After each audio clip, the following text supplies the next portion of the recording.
Hey guys, this is Rushy, and today I want to talk about a game that it's coming out in early access pretty soon that I feel that went under the radar for most of you guys. This is not the typical videos that we have here on the channel, but I do hope you guys enjoy it, and if you do, don't forget to leave a like because that helps a lot, guys. Yes, this is another Battle Royale. It seems that 9 out of 10 games coming out these days are all Battle Royale games. Even AAA titles are following this trend now. I wonder why. But before you leave thinking that this is another PUBG or Fortnite copy, please hear me out, cause this might be a pleasant surprise for you. So the game that I want to share with you guys, it's called Valhall, and it labels himself as the first medieval battle royale game. Let's watch a quick trailer together so you guys can have an idea of what the game is about.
So this game will be a 50-man battle royale where you'll have to be the last Viking standing to win. So far sounds super familiar with other games that we've played before, except for the Viking part of course. But I do think the way they present the game is pretty unique. In the grand majority of the BR games that we have so far, the big focus is on ranged weapons like rifles, shotguns and snipers, with the exception of the culling, which also had a big focus on melee weapons, at least when I played it back in the days. In Valhall, you only have one ranged weapon, and that's the bow and arrow. So if your aim sucks, this game is probably for you, cause although you only have one ranged weapon, you have a huge variety of melee weapons like swords, axes, spears, and shields. I don't know if that counts as a weapon, but who cares? Just like any other BR game, you will start unharmed and you will have to find your weapons and loot across the map so you can start beating people to death. Now guys, I don't know how the dropping system of this game works, but I'm 99% sure that you will not have to jump out of a moving plane for then parachuting your way down on where you want to land. But they did say that the map is going to be divided in 4 even parts with 4 different seasons in them, and each one will have a different set of pros and cons.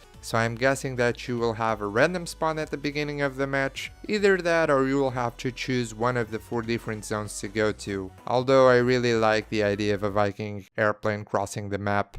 That would be cool, yeah, I like it. Now in Valhall you also have a circle that shrinks as time progresses. This is already a standard in Battle Royale games, and in here they call it the Apocalypse, probably because it destroys everything in the way. So you have to be really careful, because I'm sure that if you go outside the circle you die instantly. Now, if you manage to outrun the Apocalypse, you will have to fight your way to the center, where you will have an arena type of thing, filled with the rest of the survivors, where you will have to fight for the Odin sword, which is like the final objective of the game to say so, other than cold-blooded killing everyone else in your path of course. I know, this sounds a bit confusing, but trust me, It is, and that's mainly due to the fact that there's not a lot of info about the game yet, so how the actual game works out to be, it's still kind of a mystery. But VR games are generally not that complicated no matter what. You see, you shoot, you kill, it's easy. So this one is probably gonna be around the same lines, and hey, that's the reason why Battle Royale games are so fun. Now, Valhall has some pretty cool features, like for example the addition of runes that you can find and equip on your weapons, so you can give them some extra special abilities, like the fire rune for example, that makes your sword burst into flames. They also said that parkour is going to be a thing in this game, so you'll be able to jump from building to building. That's actually really cool. Also, they will have horses instead of cars as a means of transportation, because the map is supposed to be big and you'll probably need them to travel around faster, especially if you're running out of the apocalypse. I don't know if mounted combat is going to be a thing, but I hope it is, because it sounds like good fun.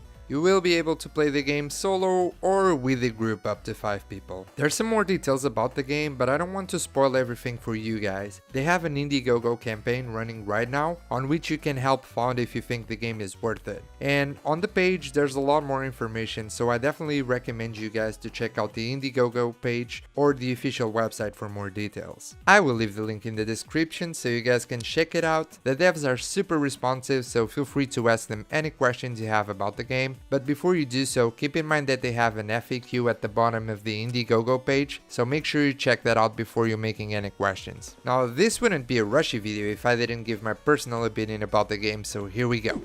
As I told you already, I'm really hyped for this game, but I do have some concerns, especially with all the titles that have been released as early access on Steam lately. I do think for a game to work out well, the first impression has to be at least decent. And when a developer releases an early build of the game into early access full of game-breaking bugs, with no aim on what they want the game to be whatsoever, and ask you money on top of that, that to me just sounds like a scam. Now, this doesn't seem to be the case with Valhall, because they will have a closed beta with no NDA before releasing into early access on Steam. To me, this shows how confident they are in their game, and it means that you can see some gameplay on YouTube or on Twitch before buying it in early access. Now, I'm not expecting a super performance right from the get-go, although they did say that the performance is something really important to the development team of the game. What I do want to have is a unique and fun experience that fits the Battle Royale genre with some unique twists and turns into it. I do have some concerns about the gameplay, and my biggest one right now is the combat. I really hope it's balanced and it is as fluid as it looks in the videos. Also, I hope they keep introducing new and fun mechanics as time progresses. Battle Royale games are fun, but they are super repetitive as well. So it's important to introduce new and exciting things in a short period of time. A great example of this is Fortnite, introducing every season with unique features and updating the game on a weekly basis. That's something that it's really important in Battle Royale games. Also, I think that having other game modes is a good thing. Try to innovate and don't stick only with the Battle Royale. For example, it would be nice to have a smaller battlefield where you would have 2 teams of 25 players each to see who's the last one to survive. I really hope Black Rose Studios, the developers of the game, can make this one work, and I wish them best of luck for the game. Also, the closed beta test is about to start this July, and if you want to take part of it, you can by simply getting the beta test perk in their Indiegogo page. It's $25 and it gives you access to the closed beta, plus the early access game once it releases on Steam. But you have to be fast because the Indiegogo campaign is almost coming to an end. If you prefer to check out some gameplay before getting the game, make sure to subscribe to my channel here on YouTube or to follow me on Twitch. I'll upload at least one gameplay video and I'll probably be streaming as soon as the beta test starts. So guys, if you enjoyed the video, don't forget to leave a like, and also let me know what you think about the game down in the comments. I'm down to talk. I'm Rushy and I'll see you next time.